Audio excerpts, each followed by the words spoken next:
Coming up on the Inside Indiana Business Television podcast, Indiana prepares to host the entire NCAA men's basketball tournament. We visit a locally owned retail gem in Northeast Indiana.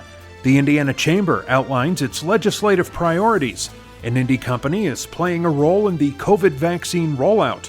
We spotlight a program fighting racism through the power of sports. And we detail how you can donate your time to causes that need support during the pandemic. Welcome to the Inside Indiana Business Television podcast. I'm Andy Ober. Indianapolis has been planning to host its 8th NCAA men's basketball Final Four in April. Now Indy, along with Bloomington and West Lafayette, are preparing to make history by hosting the entire 67-game tournament. NCAA Senior Vice President of Basketball Dan Gavitt spoke with Inside Indiana Business host Gary Dick about how organizers plan to pull it off. Happy New Year to you as well. It's been a busy, maybe busier than normal New Year, certainly for you and many people at the NCAA. This was big news. The organization came out several months ago saying the intent was for Indianapolis and Indiana to host the entire tournament. He had a lot of negotiating and a lot of the details that had to be worked out. This is a big undertaking. Indiana uniquely, I think, positioned, Indianapolis in particular, to host this event. Were other venues, other locations considered? They were most definitely, but really our focus all along was on Indianapolis and the state of Indiana. Incredible history and tradition for the tournament here, of course, and just incredible relationships with success of having March Madness hosted here so successfully so many times. So while others were considered, the work over the last several weeks to come to Monday's exciting announcement was really focused on Indianapolis. Dan, give us some perspective at how many moving parts were involved in bringing this deal together. The venues are one thing here in Indianapolis, down in Bloomington, up in West Lafayette as well. But the medical, the health protocols that associated with this tournament in light of the pandemic, how enormous was this undertaking? Well, it is enormous, no question about it. And, it was a culmination of really months of work going back to the summer and following what other events had been able to do successfully and why they were successful. And that's what led to the basketball committee and staff's decision first in the middle of November to decide to have the tournament in one geographic location to limit travel and all the resultant challenges with travel in the pandemic.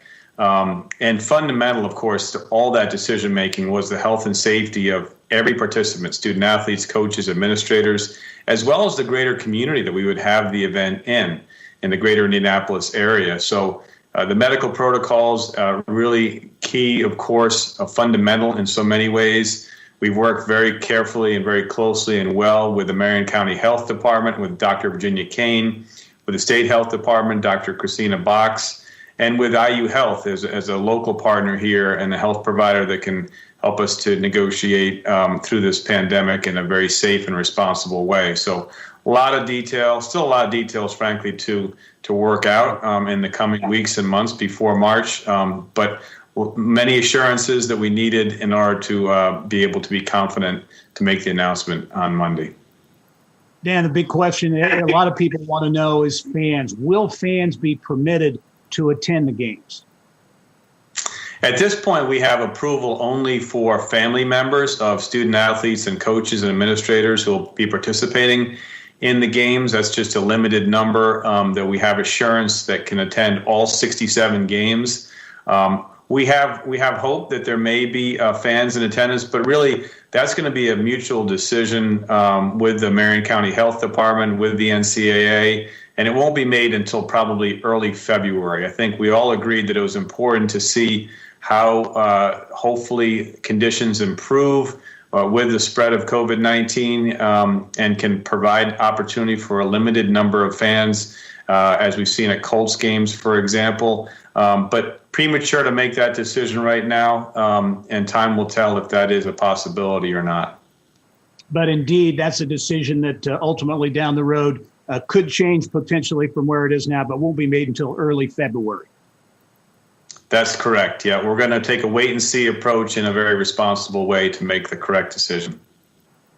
Dan Gavitt is the Vice President of Basketball at the NCAA. Dan, we appreciate the perspective and all of the hard work that's going into March Madness. I know you indicated at the news conference this will be a very special, a unique event, and I think a lot of people here are confident Indianapolis and Indiana can pull it off. Appreciate you being here, and we'll talk to you soon. My pleasure, always. Looking forward to an incredibly historic March. Despite the pandemic, Rose-Hulman Institute of Technology's Rose-Hulman Ventures had a record year in 2020. The organization assisted a record 41 clients last year in its mission to help entrepreneurs turn their ideas into game-changing technology. Senior Director Brian Doherty joined us with details. I've been around long enough. I was there in covering that opening at Rose-Hulman Ventures, and I can remember Jim Eifert and former President Sam Hulbert, Bridge Corona, so many people, Tom Mason, involved in that, getting that off the ground, which at the time was certainly an outside-of-the-box idea at Rose. Yeah, it certainly was. Jim Eifert was quite a visionary in setting this up, and in many ways, we're still following a lot of the vision that he painted for us back then. People thought we were a little bit crazy. Nobody thought we could do what we've been doing, let alone do it for 20 years. Yeah, well, let's talk about that, because I really think the core principles, and the Lilly Endowment stepped up with a big grant to help get it off the ground, but the core principles, Rose-Hulman Ventures, still exist today. Give people who might not know really what the model is at Rose-Hulman Ventures. Yeah, so there were a number of things that the Lilly Endowment was interested in seeing us do, and one of those is really still our core operation today, and that's creating an opportunity for students at Rose-Hulman to have real professional practice experience. And the way we do that is by putting them in a position where they have to act and deliver and perform like a professional. So we have a full-time staff of engineers who work here. This is their core function, to manage these projects and make sure they run right, on time, and under budget. And then each project allows us to hire a number of students from campus to come here and work part-time or full-time as an engineering intern. And that piece of this program has really been pretty consistent over the years. It's gotten much bigger and we've gotten much better at it. But as the original grant sunsetted, we realized that this part of the operation had legs of its own, and we've continued to do it all this time. Give us an idea, Brian, because Rose-Hulman Ventures has worked with so many cool, interesting, innovative companies around the state of Indiana. Zip is an Indianapolis-based manufacturer of lightweight materials for high-performance bicycles, for example. Talk about some of the companies and the experiences these students get. Yeah, so it ranges a wide number of topics, a wide number of industries, a lot of medical device design through companies like Fast Biomedical and Nico. You mentioned Zip. That was actually a software project for us. People don't think about software in bicycles, but the applications that people use to adjust and pick the components that they put on their bicycles so that they're custom to them is software that we did here. We worked with Dow AgroSciences and Eli Lilly on things that are, biochemical and dealing with pest control and things like that. So, wide variety of industries. Used to joke that done everything from road grader control systems to brain surgery. That was funny 10 years ago, but 10 years later, it's still true.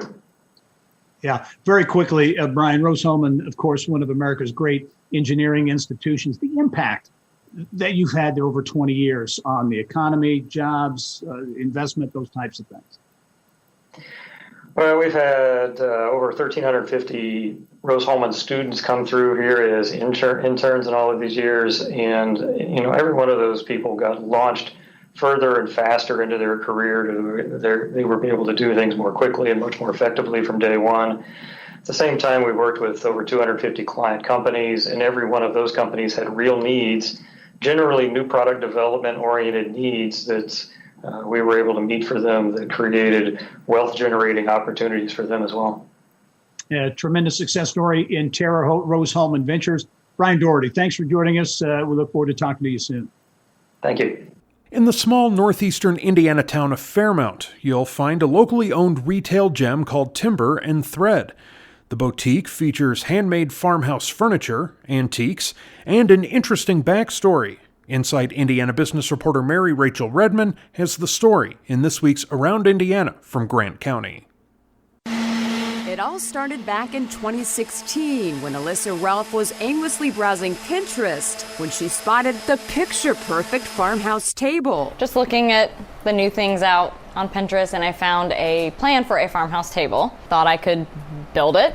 And build it she did. What happened next? Well, let's just say Ralph had no idea her little hobby would soon turn into a lucrative side hustle. I posted the first table that I built on Instagram, and people immediately started liking it, commenting, love that, want one, can you make me one? I made a couple more after that. Then a lady approached us about making 8 farmhouse tables for her wedding venue. With requests quickly piling up, Alyssa knew she needed help. That's when she turned to longtime family friend, Brett Winslow. I did not think I could do that on my own, so that's when I contacted Brett, and we made a go at it. I knew she'd built one table. Her pitch was she needed 8 more, and she really didn't have the capacity to do that. So I had the tools and enough space, so we made those 8 tables, and then from there, it's just more orders come in behind more orders. And since teaming up in 2017, business is booming for the duo. And it has nothing to do with fancy advertising. We have no Facebook, no Instagram, nothing like that. We do no advertising. So a lot of it is word of mouth. That's the small town part.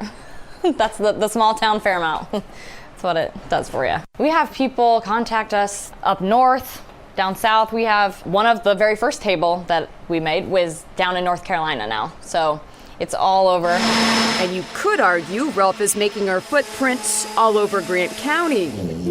She currently works at a veterinarian's office and co-owns a Main Street boutique, all while fitting her furniture gig in weeknights and weekends. We usually spend 3-4 hours out here a night through the week. On the weekends, if it's a good day, we can do 6-8 hours. I like taking a stack of wood and turning it into something amazing, I guess, at the end. It's amazing what you can do with a 2x4 or a 2x10. Wow, this is beautiful. And this building used to be what? The old Fairmount Library. Currently, we are inside of Timber Third Company. So talk about what it is that you guys sell here. From home decor items to women's clothing and jewelry. So now this is kind of where your businesses converge. Yes. So the work that you're doing with Brett yes. is showcased here. Yes, yep. This is where we sell it. We have lots of pieces handmade, repurposed. What advice do you have for young women that are looking to maybe get out of the corporate world and kind of do what they love? And I feel like that's what you're doing. Mm-hmm. Just try it. Don't be afraid to fail. I took a chance on it. I didn't know that it would make it. I didn't think it would. I thought, I might just maybe do this for a year and see how it goes. But that's been going on 3 years now. And so, I just encourage anyone to just give it a shot. Go for it. Mary Rachel Redman, Inside Indiana Business. Indiana lawmakers have begun what is sure to be an active session as they will work out a budget as the pandemic continues. The Indiana Chamber of Commerce has identified its top priorities, including raising the state's cigarette tax and strengthening COVID-19 related legal liability protections for Hoosier businesses. Chamber CEO Kevin Breniger joined us with more.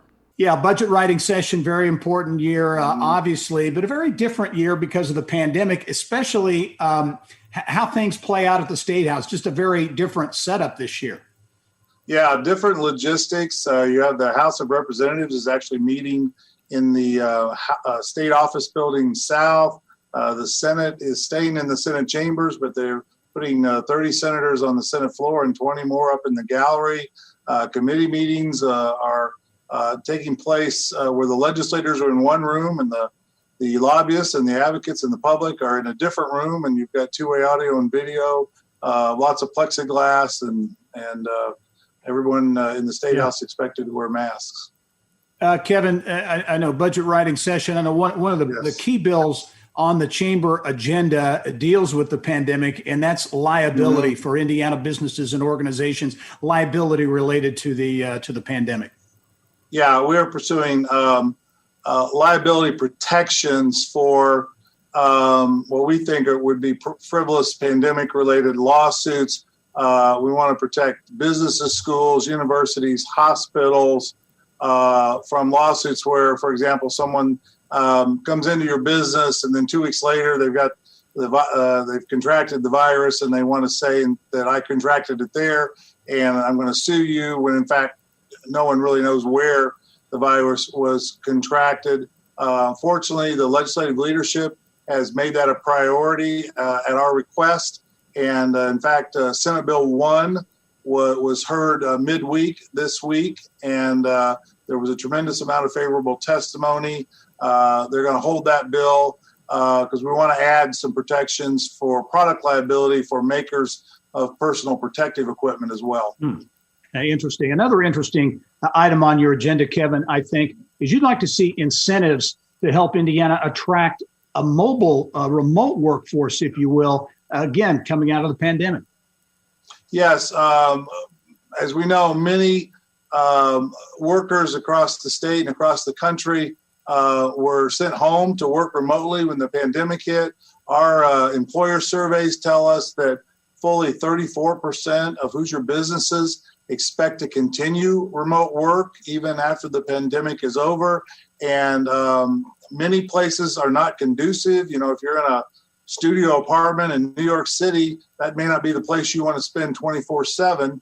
And Indiana is a lower cost, better quality of life state. And we think that we can attract both remote workers and ultimately other people with skills to come and live in Indiana. And we want to pursue some incentives to help facilitate that. One more, we only have about 30 seconds, Kevin, but you would like to see another increase in the cigarette tax. So health, a big agenda item for the chamber. Yeah, Indiana is now the fourth highest tobacco use state. Our tax rate is 38th lowest. We're lower than all of our surrounding states. There was a direct correlation there. And in order to reduce our smoking rates and reduce the impact of that on businesses and on social services, Medicaid, et cetera, we'd like to see the cigarette tax increase by $2 per pack. That's part of our Alliance for Healthier Indiana agenda. That would also have the added benefit of bringing in several $100 million to the state's revenue coffers, which could help the state balance its budget this year and offset the impact of the pandemic on state revenues. All right, Kevin Brendiger, president of the Indiana Chamber. Thanks for joining us. I know we'll be talking a lot more during this session. We'll talk to you soon. Yeah, look forward to talking to you again and providing updates. Remember, you can catch Inside Indiana Business Television on stations throughout the state every weekend. Head to InsideIndianaBusiness.com to check listings. One of the major concerns in the distribution of the COVID-19 vaccine is maintaining temperature control. Indianapolis-based Langham Logistics is playing an important role by helping healthcare providers secure freezers to store the vaccine. CEO Kathy Langham talked about the company's role in the business of health. I want to get to these ultra-low temperature freezers because that's an interesting piece of this. But I think it's also interesting, Langham has long been such a key player in the distribution and logistics sector in the state of Indiana. The role you're playing, just in terms of storing and distributing PPE and other equipment and things we hear so much about, there's got to be a place to store it and distribute, and you're playing a big role in that too. Yeah, thanks for the question. We've got about 9,000 to 10,000 pallets of PPE. So that is masks, it's shields, it's gowns. We have shipped over 5 million pieces to long-term healthcare facilities, to penitentiaries, over 1 million pieces to small business, 500,000 to schools around the country, or around the state, and we continue to do that. It's an enormous undertaking. I mean, that's what you do and what you do well in your business, but still a lot of moving parts. Can you characterize for those who aren't familiar with the process, how from a logistical standpoint, how challenging it is? Yeah, it's challenging. We've shipped to over 1,600 different destinations around the state. We've had over 7,000 shipments with LTL carriers, small package carriers, cargo vans. The team's working 7 days a week, Christmas, holidays. and we're picking orders and just getting them out as quick as we can to serve the state of Indiana and the state health department. And it's a lot of people and a lot of training. We've built portals so people can order online. So there's a lot going on behind the scenes.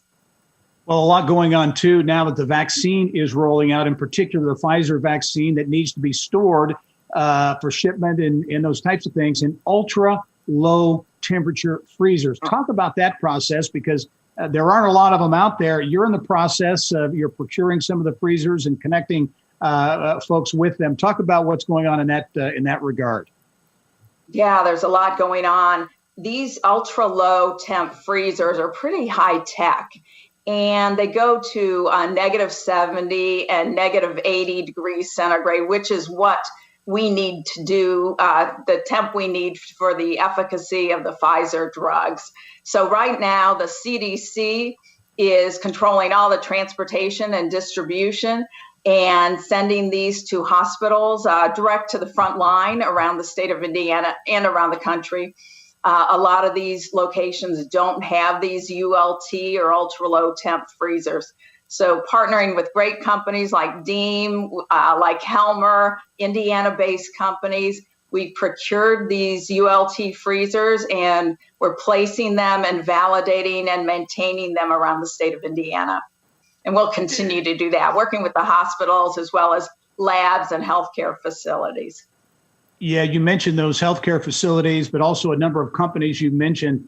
You know, it strikes me that this effort, if you will, is another great example of Indiana companies in the business sector, private sector community pulling together and really getting behind this effort. I think it is. It's been exciting. It's energizing for all of our employees and working with the big guys too. You know, with the Lillys, of course, and Roche and Cummins, and it just seems like typical Hoosier companies pulling together to help Hoosiers. It's worked really well, and it's exciting for all of us. Indiana, of course, the crossroads of America, a great distribution and logistics sector, and with things like the massive FedEx hub that is here, a number of the other assets as well. So Indiana, because of its geographic location, its expertise in what is here, may be playing a bit of maybe a little bigger role in this vaccine rollout than would otherwise be noted. I think we do. And like you said, FedEx, their second largest hub is here. They and UPS are doing a lot of the distribution. I think as the vaccines are normalized across the state, and 6 months from now, the CDC will open it up to use companies like Langham, warehousing, and transportation companies to do the ongoing delivery of the vaccines. And we're located in the crossroads of America, so it's perfect for Indiana. Well, certainly a lot going on. Langham Logistics President and CEO Kathy Langham, thanks for joining us. Thanks for all you do as well in so many ways in a lot of areas in our state. Appreciate it. We'll see you soon. Okay, thanks, Gary. PNC Grow Up Great is a $500 million multi-year bilingual initiative that began in 2004 to help prepare children from birth to age 5 for success in school and life. To date, the program has served nearly 7 million children. PNC Bank Central and Southern Indiana Regional President Connie Bond Stewart and Early Learning Indiana CEO Maureen Weber detail the initiative in our Eye on Education segment. Maureen, I'll start with you. Just, you know, we have done a number of stories on this show. This is early learning as such an issue that has really come to the fore in the business community, not just here in Central Indiana, but all over the state of Indiana. As you look at the state of early learning in Indiana, how would you characterize it? Yeah, well, it's certainly in flux over the last 12 months, given where we are with the pandemic. You know, in the very best of times, we typically talk about 3 challenges that we have around early ed, really starting with the ability to access. And in many communities across the state, it's a challenge still just to find a seat of early learning opportunity. The second challenge that we see, and this is really statewide, is the ability to ensure that those seats are in fact high quality and delivering the social emotional, the literacy and math learning outcomes that we really require of them. And then last, that we have opportunities that families can afford. And we know that it's a challenge for families. And certainly the pandemic has made all three of those fronts more challenging for us. Connie, PNC, as mentioned, has early learning as a real focus area of the bank's philanthropy and contribution to community. You've been obviously a big leader here in Indiana. Why has this become such an important issue, in particular for the business community? Well, the reason we got involved was originally due to research which showed that if a child had the opportunity to high quality early childhood education, they were much more likely to enter school ready to learn and to be successful ultimately, not only in school, but in their future career. And that is particularly true of disadvantaged children. It's their way out. And so we felt this was an imperative that every child should have an opportunity for a future that's bright. And subsequently, the research has shown that not only does it benefit the child, and we did a study in Indiana several years ago that showed the return on investment can be at least 4 times the initial investment made. So it's hard to beat that kind of a return. But also it impacts the families in a big way. If the parent knows that their child is in a good, safe learning environment, that frees up that parent to go back into the workforce or further their own education so they can better support their family.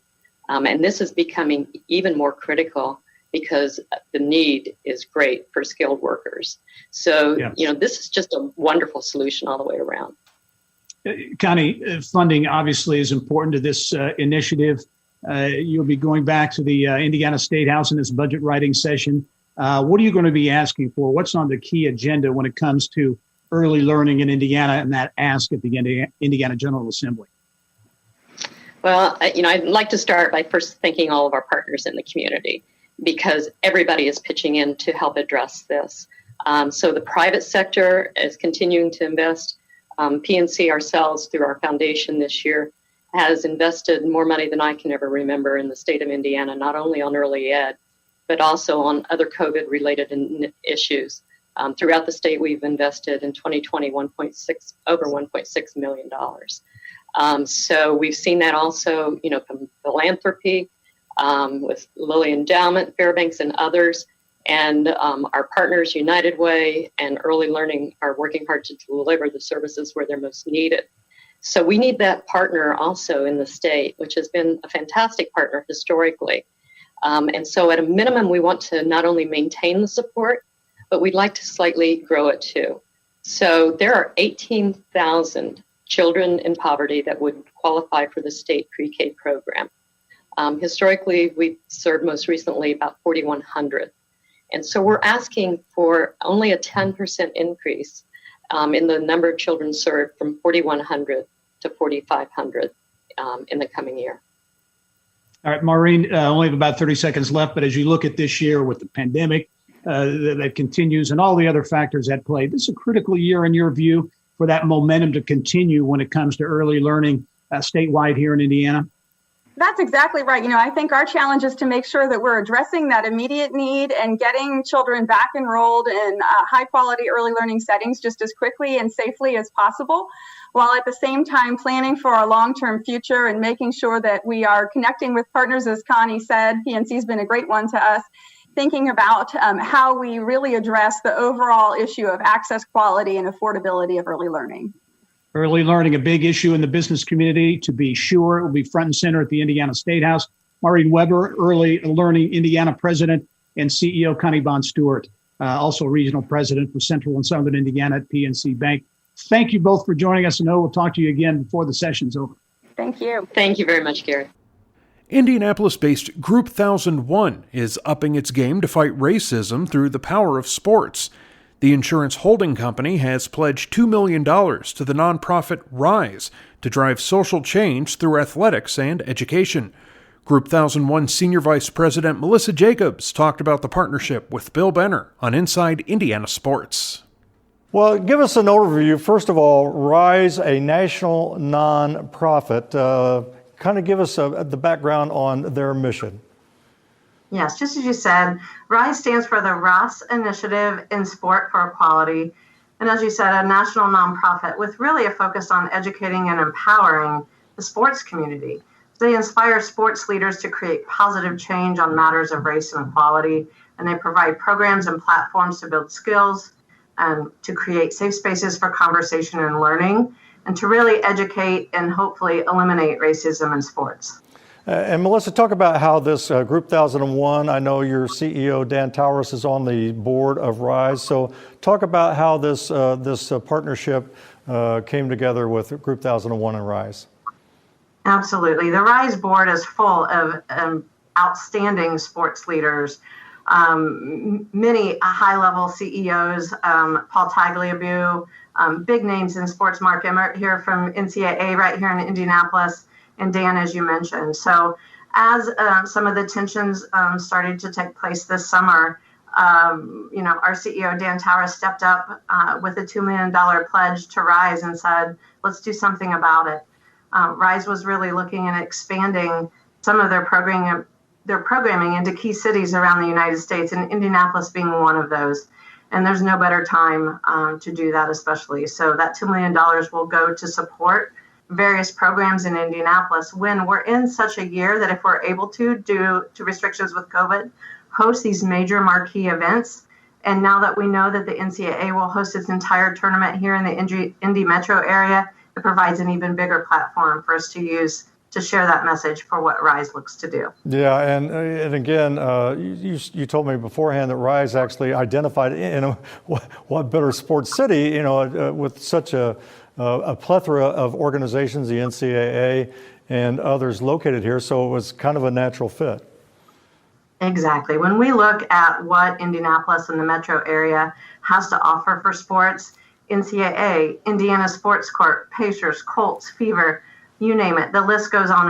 And the energy that I think that we bring to the city through sports really provides that platform for doing those key conversations in the community so that we can educate and empower sports leaders to drive change in their own organizations. And everybody can always do better. I think our sports organizations do a fine job, but as we know, we can always look at ourselves and within and do a better job through education and learning and taking that initiative and that intentional approach to drive social change.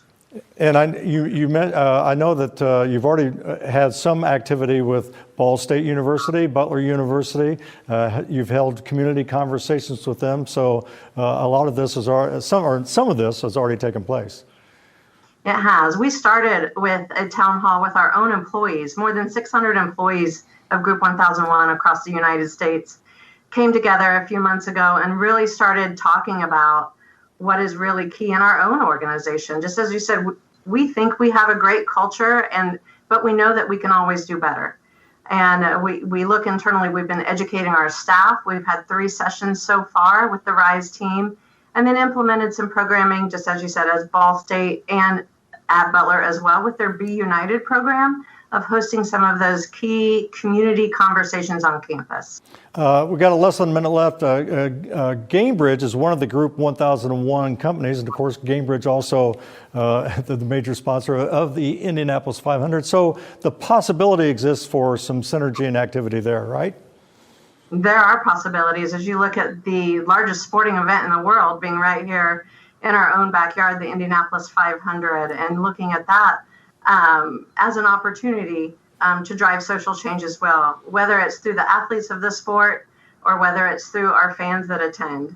Either way, we look to these major sporting events right here in our own backyard to share that message. Well, Melissa, we certainly appreciate you coming on the program, and exciting activity, and what a great initiative that Group 1001 and RISE have chosen to be partners in. And we wish you the best going forward. Great to see you again. Thank you. Good to see you too, Bill. And finally this week, even though we're still in a pandemic, nonprofits and service organizations still need volunteers to help carry out their missions. January 18th is a National Day of Service that celebrates Martin Luther King Jr.'s life and legacy. United Way of Central Indiana Senior Director of Communications, Jessica DeSanto, has ways you can help. I want to talk about a unique website, a virtual way, a one-stop shop, if you will. But give us some perspective in the nonprofit world. Everyone is impacted in some way. by the pandemic, but I think it's accurate to say that nonprofits really are feeling the impact, certainly, of COVID-19. They certainly are. Majority are working some of the hardest work they've ever had, serving our community who is in desperate need of their basic needs to survive: food, transportation, medical supplies, safe housing. Not only has the need risen so much, but the ability to serve people without a volunteer force, as was usual, is a really big issue. So nonprofits really need a new and creative way to invigorate a volunteer force that it looks very different now, because we can't be in person for a lot of volunteer opportunities that we used to be able to take part in on a day like Martin Luther King Day. And a new and creative way of doing that is volunteercentralindiana.org. It's a one-stop shop to connect with nonprofits. And actually, Jessica, this is something that was created a year ago. So this was actually pre-pandemic. It sure was. With the Indy Chamber, United Way of Central Indiana partnered to create this one portal, because so many of our organizations people have been interested in trying to find volunteer opportunities for themselves as well as their families. And we really needed a place for a hub, if you will, for one place for these opportunities to live. And we did it right before the pandemic, and it really became more essential than ever at that point, because as people wanted to volunteer during the pandemic, and still do, they now have a place to go. So we're really proud of the site. We're really proud that agencies can easily get their opportunities uploaded, and people can search them easily and find the right opportunity for them, either virtually or in person. A lot of different opportunities. Give us an idea, Jessica, if you would, about some of the opportunities that are out there and how people can connect and impact some of these nonprofits. Sure. Community centers. Think about Fabicard Community Center on the South Side. They need right now, and they posted on volunteercentralindiana.org. They need help with pantry food distribution and restocking.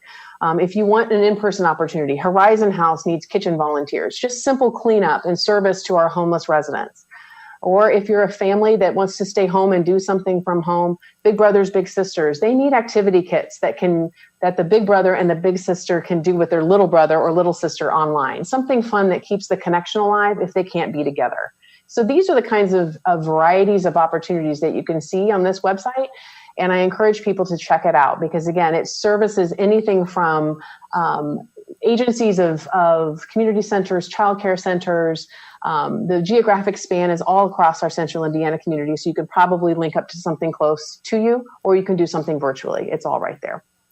All right. VolunteerCentralIndiana.org is the one-stop shop to connect with nonprofits in the spotlight. January 18, Martin Luther King Jr. Day. Jessica DeSanto from the United Way of Central Indiana. Thanks very much, Jessica. We look forward to talking to you soon. Take care. Thanks, Gary. That wraps up this week's Inside Indiana Business Television podcast. Remember, you can find all of this week's TV segments, as well as the top business news from throughout the state, at InsideIndianaBusiness.com. While you're there, you can also subscribe to our platform of free e-newsletters. This is Andy Ober for Inside Indiana Business.